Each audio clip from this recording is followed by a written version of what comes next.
As the latest testimony at the January 6th committee hearings makes clear, there's no doubt that former President Donald Trump is morally responsible for the attack on the U.S. Capitol. But there's a big difference between being morally responsible and being criminally liable. And anyone who thinks this is going to end with Trump being prosecuted for incitement and then going to prison desperately needs a reality check.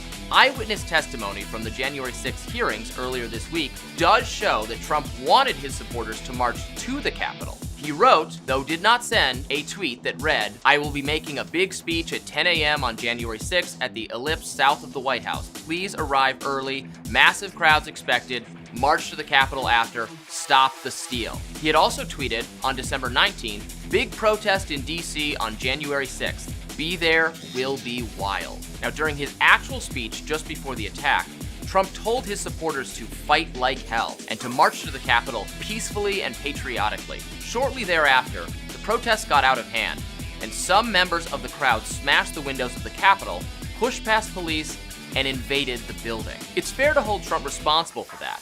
If he had not stoked the mob's anger by falsely claiming repeatedly that Democrats were stealing the election from him, there would have been no riot. But do Trump's actions meet the legal definition of incitement to violence?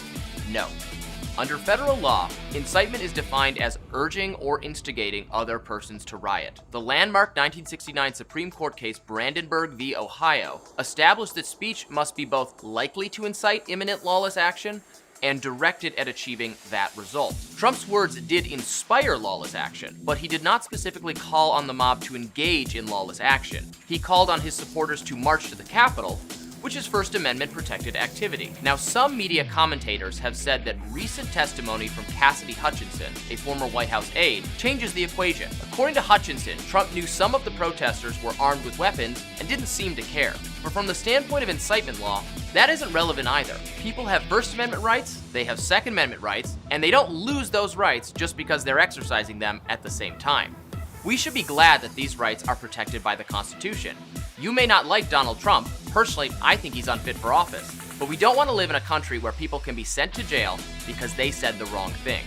Everybody benefits from a legal regime in which the right to speak, to protest, and to be armed is vigorously protected. So let's not send Trump to jail. Let's just never send him back to the White House.